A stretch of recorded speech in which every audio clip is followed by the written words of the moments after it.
आणि याच संदर्भात बोलण्यासाठी आपल्या सोबत आहे माजी पोलीस अधिकारी धनराज वंजारी सर आपल्या सोबत आहेत। वंजारी सर नमस्कार। जे म्हणताय ते खरं आहे की लोकांच्या मना म्हणजे अगदी सोशल मीडियावरच्या लोकांच्या पोस्ट जरी बघितल्या तरीही शंका वारंवार उपस्थित होते।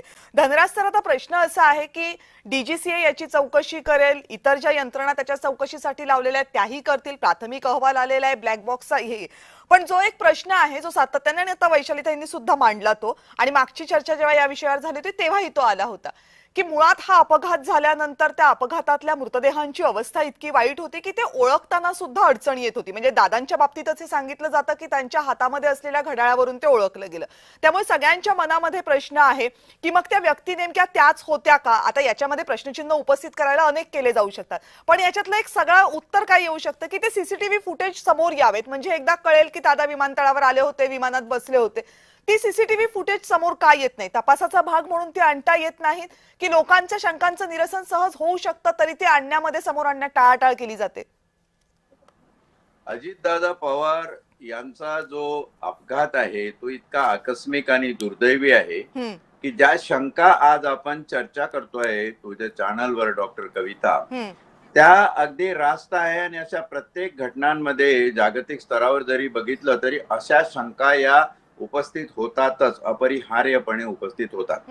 आता इथे प्रश्न आहे, डीजीसीए याची चौकशी करत आहे। डीजीसीए काय आहे? ही एक विशिष्ट घटनात्मक बॉडी आहे। आता जो कोणी चौकशी करत असेल तो सगळ्यात पहिला हे बघेल की आम्ही कसे सेफ राहू। जे डीजीसीए ची चौकशी ही निस्पृह त्या दृष्टीने होईलच असं निशंकपणे आज तरी सांगता येत नाही। राहिला प्रश्न, दोन मुद्दे जे तू तुझ्या प्रस्तावनेमध्ये स्पष्ट मांडले ते असे आहे की पायलटची टेक्निकल मिस्टेक आणि काय एक्सप्लोजिव्ह किंवा बॉम्ब तिकडे होता का, ज्या शंकेला धरून तू ते बोलली ते बरोबर आहे। आता आपण पायलटची मिस्टेक हा मुद्दा घेऊया। जर पायलटची मिस्टेक असेल तर सोशल मीडियावर या बाबतीत काही क्लिप अशाही आहे की संपूर्ण कॉकपिट हे हॅक करण्यात आलं। ते हॅकिंग कुठून झालं, कोणी केलं काही माहिती नाही। आणि त्या हॅकिंग नंतर असं होतं की जसं महाभारतामध्ये आपण लक्षग्रह आणि मयसभा हे संदर्भ येतात की पाण्याच्या ठिकाणी अग्नी दिसतो, अग्नीच्या ठिकाणी वारा दिसतो, रस्त्याच्या ठिकाणी खड्डे आहेत, खाई आहे, त्या ठिकाणी पर्वत दिसतात, असा जो एक भास निर्माण केला जाऊ शकतो।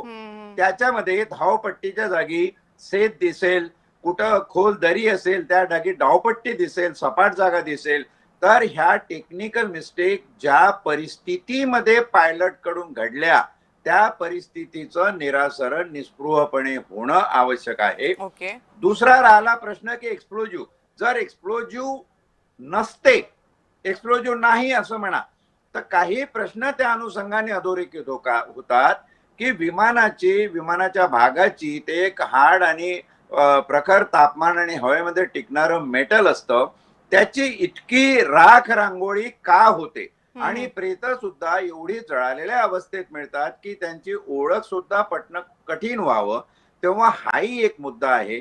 या दोन अनुषंगाने जर खऱ्या अर्थाने याच्यामध्ये निस्पृह चौकशी होणार असेल तर मला वाटतं जसे अगदी सुरुवातीला ममता बॅनर्जी मॅडमचे ज्या प्रतिक्रिया आल्या आणि त्यांनी याच्यामध्ये डिमांड केली होती स्पेसिफिकली की सुप्रीम कोर्टाचे सिटिंग जज यांच्या अध्यक्षतेखाली ही चौकशी झाली पाहिजे। कारण हे जे घातपात आहे हे एक नाहीये, असे अनेक हेलिकॉप्टरचे आणि विमानाचे झालेले घातपात आहे। त्याच्यामध्ये आपण खूप महामहिन लोकांना गमावलेलं आहे। आणि महाराष्ट्रापुरतं झालं तर मी एक टेम्पलेट करून पाठवलं होतं की रयतेचा छावा गेला। आता इतकं मोठं हे कारस्थान असताना याच्यामध्ये फक्त आणि फक्त प्रामाणिकपणे सत्य हे वधित करणारी अशी चौकशी व्हावी एवढीच महाराष्ट्राच्या आणि या रयतेच्या जनतेची अपेक्षा आहे आणि ती पूर्ण व्हायला हवी।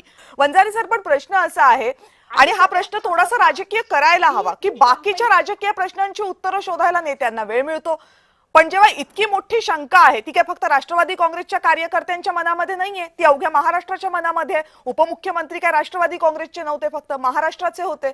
मग जर महाराष्ट्राच्या मनामध्ये प्रश्न असतील तर ते सोडवण्याला प्राधान्य दिलं जात नाही, पण राजकीय प्रश्न सोडवण्याला मात्र प्राधान्य दिलं जाते. आता याच्यामध्ये राजकारण आणि रयत, राजकारण्यांना आणि विशेष करून तू जो उल्लेख केला डॉक्टर कविता, की राजकीय पक्षाच्या सर्वोच्च नेत्यांना याची कास का नाही का प्रफुल्ल पटेल सारखे नेते, तटकरेंसारखे नेते ह्या बाबतीत आग्रही आणि अतिशय मी तर म्हणत सत्याग्रही राहून आंदोलनाच्या भूमिकेत काय येत नाही.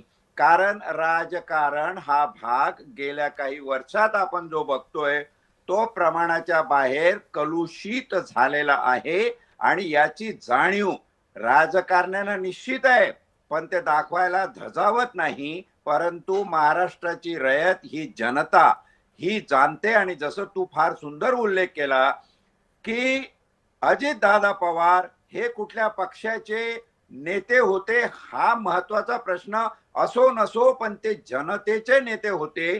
आणि आज जो प्रक्षोभ जनतेच्या मनात आहे, मला आठवतं ज्यावेळी गोपीनाथ मुंडेंचं प्राणोत्क्रमण झालं आणि त्यांची बॉडी इथे आणली तेव्हा जवळपास 1.5 लाख लोक आणि दगडफेक आणि रॉयट दंगली सारखे प्रसंग घडले.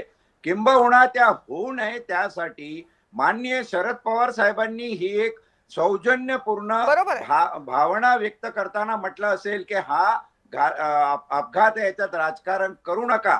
मला ही त्यांची भावना त्यांच्या पदावर शोभनीय वाटते आणि त्या दिवशीची ती गरज सुद्धा होती. पण त्यामुळे जनतेचं समाधान झालं आहे का?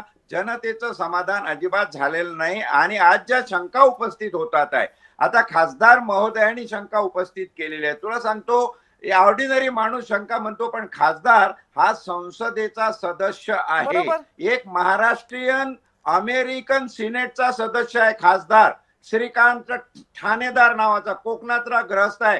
त्यांनी साहित्य संमेलनामध्ये जे भाषण केलं त्याच्यात म्हणाला साताऱ्याच्या की मी एकट्याने एक प्रश्न उपस्थित केला, त्याच्यावर इन्क्वायरी झाली आणि 12 लोकांवर कारवाई झाली. आता संसदेचा सदस्य जर असेल आज खासदार महोदय ज्यांनी बॉम्बची शंका उपस्थित केली, तर त्या संसदेने सुद्धा याचा विचार करायचा आहे. आणि खरंच या देशामध्ये, या महाराष्ट्रामध्ये जर लोकशाही जिवंत असेल आणि यांना लोकशाही ठेवायची असेल तर याची निटोपाट चौकशी होणं अत्यावश्यक आहे. जनक्षोभामध्ये याचं रूपांतर होऊ नये एवढीच प्रार्थना मी महाराष्ट्राच्या जनतेला आणि इथल्या कलुषित झालेल्या राजकारणाला करावी लागेल आपल्याला. आपण सगळेजण या चर्चेमध्ये सहभागी झालात, सगळ्यांचे मनापासून आभार. आणि लक्षवेधीमध्ये वेळ झाली इथेच थांबण्याची. पाहत रहा जय महाराष्ट्र.